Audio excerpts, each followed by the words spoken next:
Hello everyone, B.R. Newman here with this month's Astrology Tarot forecast, consisting of this month's most relevant astrological transits, as well as a 3-card tarot spread drawn special for your astrological zodiac sign, everyone who shares your sun sign, or you could watch this for your rising sign as well. Follow this up with a trip to my website, IamHelios.com, and check out the Choose Your Own Tarot adventure, and discover where that leads you. Also, I highly recommend getting a reading with me, either tarot, astrology, or a combination of the two, to get really specific in the most useful way. Also, you may be aware I teach this stuff. Some courses are available. Some may be enrolling now, so check it out. So, Taurus, here is your 3-card tarot spread for the month of January 2018. You have a central theme and 2-dimensional timeline options you can choose on either side, so you'll choose one of these 2 doorways to walk through.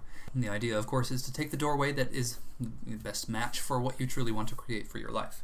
In your central theme, you have the Princess of Wands. Now, this is a court card. All of these 16 court cards in tarot correspond to all of the 16 Myers-Briggs personality profiles, 16 of those and 16 court cards. And that's, of course, I think quite ideal and very useful.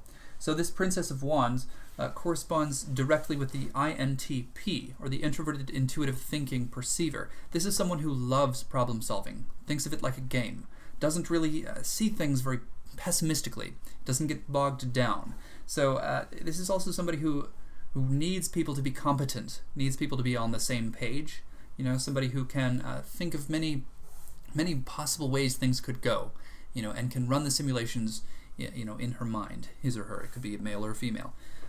So this very conceptual person is very cautious socially because they need to make sure that these concepts and ideas hoping to be made manifest can be supported by anyone involved, everyone who surrounds them.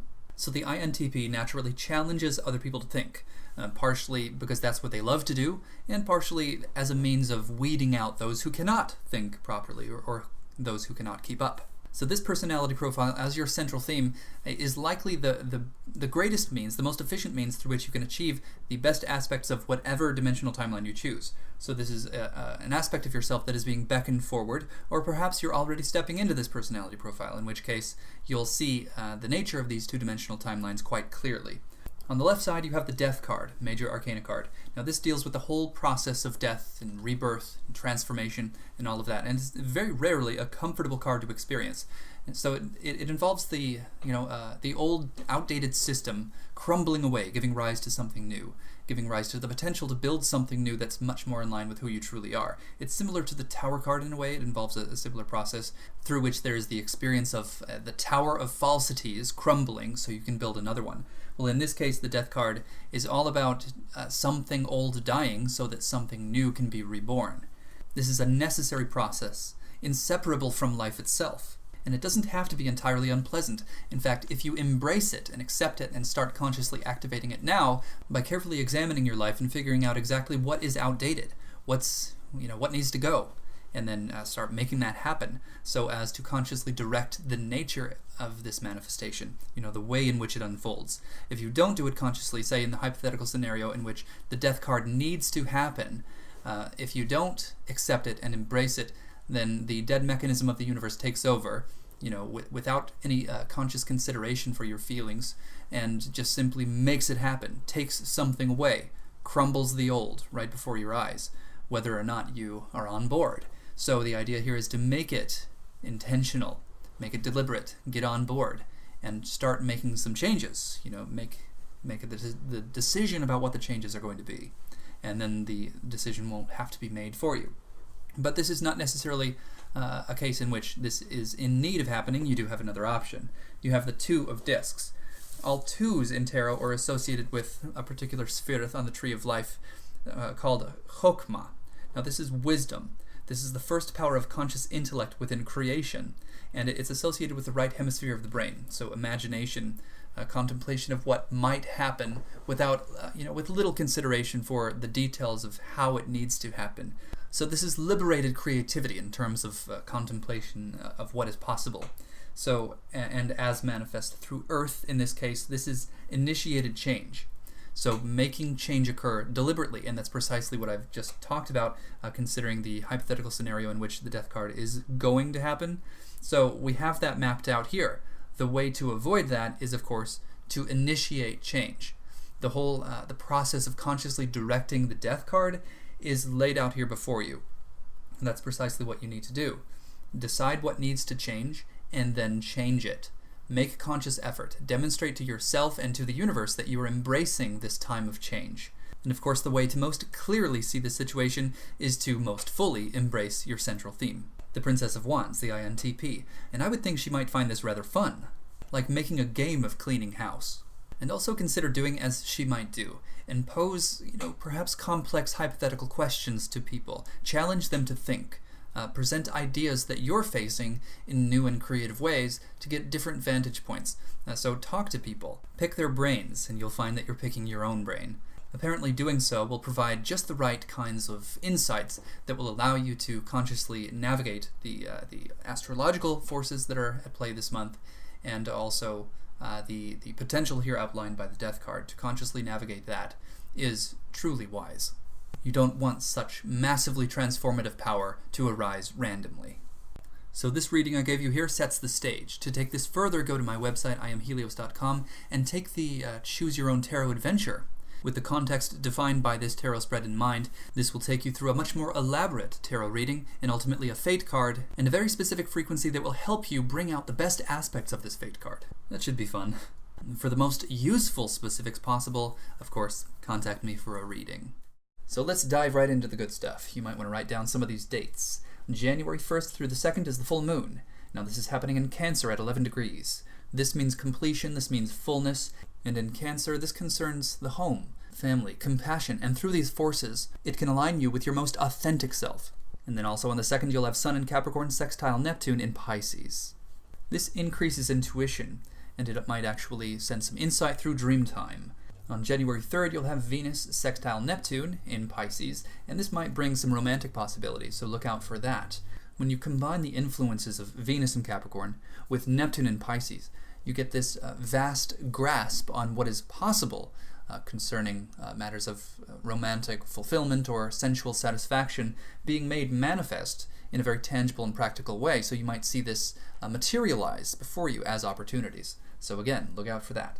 On January 6th, you'll have Mercury in Sagittarius trine Uranus in Aries. So this could bring some really good news. It could bring the aha moment, some kind of epiphany. If some kind of greater level of clarity comes, start making plans, start developing strategies from this place. Also, I should add, this month is free of any retrogrades, so this is a wonderful time to start planting seeds and doing precisely as I had suggested. Start making plans, start implementing these plans, start operating actively from this place of clarity, from this new beginning, this launch pad here in January. It is a rare gift that we have the start of a new year free of any retrogrades, so please take advantage of this. It could be very fruitful, very profitable for you. Consider this fact also on January 8th, you'll have Mars in Scorpio sextile Pluto in Capricorn. This increases your powers of concentration and focus. It actually helps you to perhaps more practically and productively implement ideas, developing sustainable systems that work for you, systems that diligently operate on many dimensions in favor of the highest benefit possible for you. Then we come upon what we could call a zone of challenge between January 12th and 14th. On the 12th, you'll have Mercury conjunct Saturn in Capricorn. So both planets are in Capricorn, of course, and so this means that new information could come that could perhaps provide the incentive and the means to reevaluate your plans and shore some things up, tie some loose ends. And then on the 13th, you'll have Venus in Capricorn square Uranus in Aries. This could be where unexpected expenses come up, and this could be also a continuation of that. Mercury in Capricorn conjunct Saturn in Capricorn on the 12th. Both the incentive and the means to start rethinking things, tying up some loose ends and getting really clear about everything. So it's actually an opportunity, one that offers a bit of a clue, a bit of a key or remedy here, with Venus in Capricorn sextile Chiron in Pisces, also on the 13th. Intuitively guided beautification or aesthetic alignment in favor of spiritual inspiration, beautification done with the intent to bring about new inspiration, new insights, and so on. You might find that a little can go a long way. It's probably pretty important to take advantage of that opportunity on the 13th, because on the 14th you'll have Sun in Capricorn square Uranus in Aries, and this can bring about a kind of disturbance or distraction, something that shakes you up slightly, perhaps temporarily blurring your vision, so to speak. So it's nice to have something to fall back on. On the 15th you'll have two things going on: Sun in Capricorn sextile Chiron in Pisces, and Jupiter in Scorpio sextile Pluto in Capricorn. So considering the combination of these two transits, It's pretty clearly implied that the disturbance occurring on the 14th would be slightly inconsequential and may in fact serve to the greater glory of your vision and your intent and your purpose, as these two transits do in fact bring a little more light, a little more clarity. You could attract some help. You could find yourself motivated to work hard and find that that work pans out immediately. So take advantage of that. Now that you know this is occurring, you can deliberately do so. Deliberately put some extra time aside, a little more focus, a little more energy into something, and it should go further. I suspect you will have learned something by this point, perhaps something about the quality of your own character, that will compel you to more confidently apply yourself to the task at hand, leading you into the new moon on January 16th. Now this is at about 27 degrees in Capricorn. Very powerful moon. It's conjunct Pluto and Venus, offering transformative potentials in love and money and finances, resources and sensory pleasures, etc.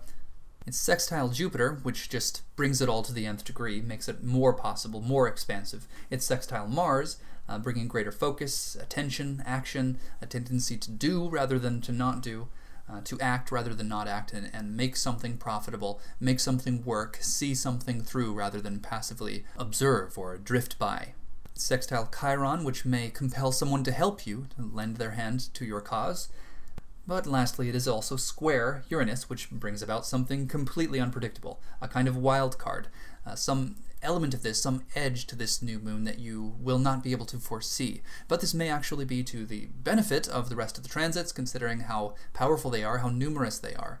They're likely to define the context and the setting, and this unpredictable element, you could say, may actually just be icing on the cake. It may be entirely beneficial to you, but it will be something that you don't expect. There is some element of the unexpected. If you take it on willingly and accept it, embrace it, it'll be much less likely to materialize in an abrasive or uncomfortable manner. This will lead right into Mars and Scorpio trine Chiron in Pisces on January 18th, and this could compel you to look deep within yourself for the purpose of unification, perhaps finding ways to reconcile differences between contradictory facets of your existence, seeking and hopefully finding profound meaning as a kind of common denominator between many aspects of yourself to give you purpose and focus. And then on January 24th, you'll have Mercury conjunct Pluto in Capricorn. Look for an opportunity to take action. It should be quite clear. If you are meant to take action at this time, you'll feel it. So act on that. Present something, launch something, start implementing something. Follow your heart, be cautious, but don't overthink things. In any case, it's likely to be a very powerful period. On January 25th, you'll have Mercury in Capricorn sextile Jupiter in Scorpio. If you want your voice, your message, your vision to be clearly heard and seen and understood, this is the time to speak. Communicating very clearly on this date can help tremendously the nature of these next few transits, most notably Mercury in Capricorn square Uranus in Aries. New, perhaps unexpected information could come in that might confuse you or those you are working with, but if your foundational intention and vision were adequately conveyed and articulated beforehand, then this potential for confusion shouldn't derail anything. Just keep up the momentum, keep working, keep your vision clear, because this month closes out with a full moon lunar eclipse on January 31st. This is occurring in Leo. You can expect a sense of completion, fruition, a culmination of all of your efforts. This potential is very unlikely to go unnoticed, occurring in Leo. It's likely to be beautiful, dramatic, extravagant, and very inspiring, so make sure you notice it. Make sure you make it conscious. Whatever happens at the end of this month, embed it in your mind. Remember it. It could serve as a source of inspiration for a long time to come. This will bring with it a powerful surge of energy. The conscious application of your intent will keep this within the realm of the beneficial. Watch it carefully, not to control its manifestation, but to align it with the truth of your being. Don't forget about it and thus make it random. Make it conscious, make it deliberate. So align this potential and all potentials this month with the truth of your existence, found at the core of the heart of your being, your most authentic self, perhaps first glimpsed at the first of the month for the first full moon, bringing this all around full circle.